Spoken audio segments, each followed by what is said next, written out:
வாழ்க்கை தரத்துக்கு 5 முக்கியமான புள்ளிகளை சொல்றாங்க. 1, சமையல் எரிவாயு, சுகாதாரமான சமையல் எரிவாயு இருக்கான்னு பார்க்கறான். கலைஞர் தான் கேஸ் அடுப்பு கொடுத்தார், மோடி ஸ்டிக்கர் ஒட்டிக்கிட்டார். அடுத்து குடிநீர் கிடைக்குதா? 1970ஆம் ஆண்டு குடிநீர் வடிகால் வாரியத்தை உருவாக்கியவர் முத்தமிழறிஞர் கலைஞர். வீடுகளுக்கெல்லாம் மின்சாரம் போய் சேருதா? 1970களில் அனைத்து கிராமங்களுக்கும் மின்சாரத்தை கொண்டு போய் சேர்த்தவர் கலைஞர். 1989ஆம் ஆண்டு இலவச மின்சார திட்டத்தை அறிமுகப்படுத்தியவர் கலைஞர். வேளாண் விவசாயிகளுக்கு இலவச மின்சாரத்தை கொடுத்தவர் முத்தமிழறிஞர் கலைஞர். வீட்டு வசதி இருக்கிறதா?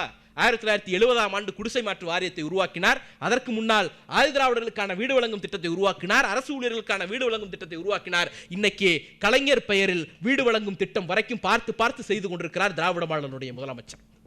கடைசி புள்ளி, சொத்துரிமை ஒருத்தருக்கு இருக்கா இல்லையான்னுட்டு. நிலக்கிழார்கள் பண்ணையார்களுக்கெல்லாம் இருந்த சொத்துரிமையை அவர்களின் முதுகெலும்பை முறித்து நில உச்சவரம்பை கொண்டு வந்து அந்த சொத்துக்களை ஏழை எளிய விவசாயிகளுக்கு கொண்டு வந்து சேர்த்தவரும் முத்தமிழறிஞர் கலைஞர் தான். அதில் பெண்களுக்கு பங்கு இருக்கிறது என்பதை உறுதி செய்தவரும் முத்தமிழறிஞர் கலைஞர் தான்.